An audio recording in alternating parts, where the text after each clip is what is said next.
Bismillahirrahmanirrahim. Assalamualaikum warahmatullahi wabarakatuh. Alhamdulillah, puji syukur atas kehadirat Allah Subhanahu wa Ta'ala. Salawat dan salam kepada Rasulullah Muhammad Sallallahu Alaihi Wasallam. Apa kabar anak-anak mualim hari ini? Mudah-mudahan anak-anak mualim yang soleh dan soleha senantiasa sehat walafiat. Amin ya rabbal alamin. Anak-anak mualim kelas 6 yang soleh dan soleha, pada kesempatan kali ini kita akan belajar di kelas 6. Pelajaran kedua yaitu ketika bumi berhenti berputar. Adapun submateri yang akan kita bahas hari ini adalah makna dari hari akhir. Namun sebelum memulai pelajaran anak-anak mualim yang soleh dan soleha, kita akan berdoa terlebih dahulu agar ilmu yang kita peroleh nantinya bisa menjadi barokah. Amin ya rabbal alamin. Bismillahirrahmanirrahim. Allahumma nawwir qulubana bin nuril Qur'an waj'alna minal alimin walhamdulillahi rabbil alamin.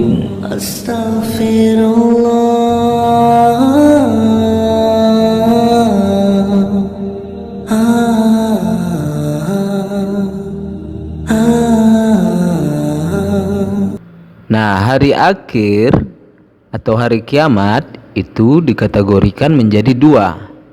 Yang pertama disebut dengan kiamat kubro. Apa itu kiamat kubro? Hari kiamat adalah peristiwa hancurnya alam semesta beserta isinya. Alam semesta hancur luluh dan semua makhluk di dalamnya mati. Yang kedua, anak-anak mualim yang soleh dan soleha, kategori ini dinamakan kiamat sugro. Kiamat sugro ini kita kenal dengan kiamat kecil. Nah, kiamat sugro adalah hancurnya sebagian bumi dan alam semesta. Misalnya terjadi gempa bumi, tsunami, atau beberapa musibah yang dihadapi oleh manusia. Jadi pada kesimpulannya anak-anak mualim, kiamat itu artinya adalah kehancuran. Kiamat sugro dalam bahasa Arabnya itu artinya kecil. Kiamat sugro berarti kiamat kecil. Kiamat yang menghancurkan sebagian yang ada di bumi. Kiamat kubro itu bahasa Arab yang artinya besar, artinya kehancuran besar. Maka ketika kiamat kubro terjadi, yang terjadi adalah kehancuran besar. Semua makhluk yang ada di dunia ini akan binasa atau akan mati. Juga isi-isi dunia ini akan hancur semuanya. Anak-anak mualim yang soleh dan soleha, pada hari kiamat kubro atau kita kenal dengan kiamat besar ini, malaikat Israfil meniup sangkakala sebanyak 3 kali tiupan. Tiupan pertama akan menghancurkan dunia beserta isinya.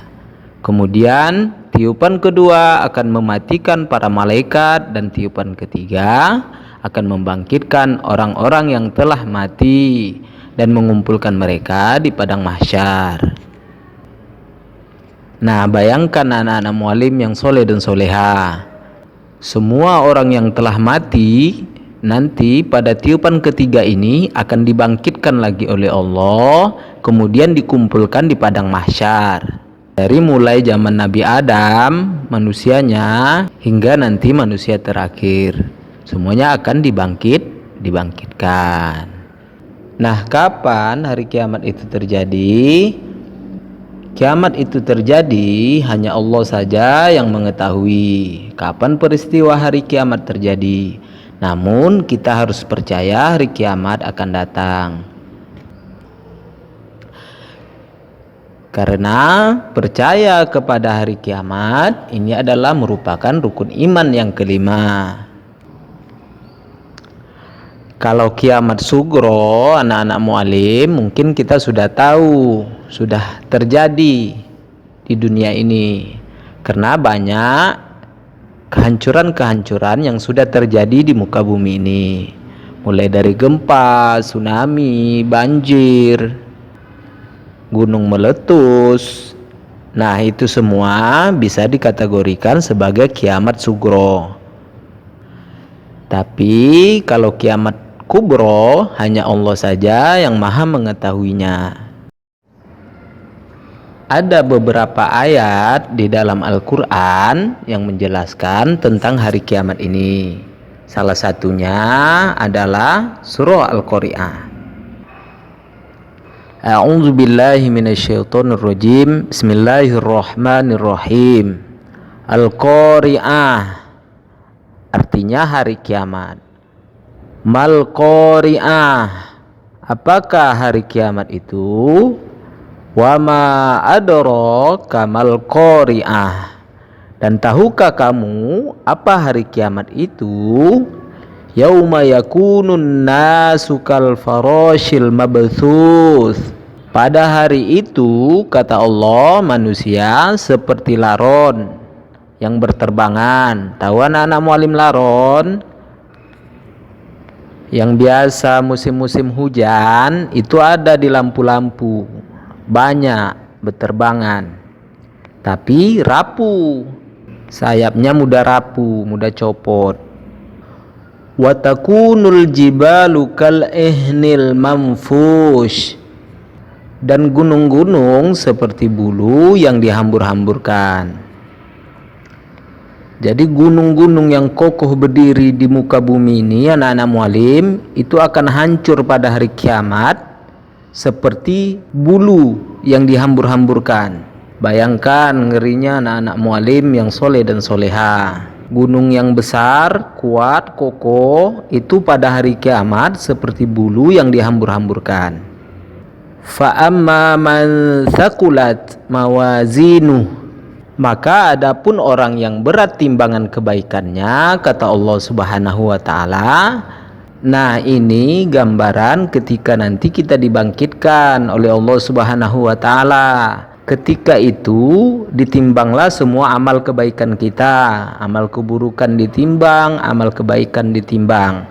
Maka kata Allah, apabila timbangan kebaikannya itu berat, fahuwa fi 'aisyatir radiyah, maka dia berada dalam kehidupan yang memuaskan. Di masa itu, di masa hari kiamat itu, dia akan mendapatkan kesenangan. Jadi orang yang senantiasa berbuat kebaikan atau timbangan kebaikannya berat, anak-anak mualim, dia tidak akan merasakan kesakitan pada hari kiamat itu.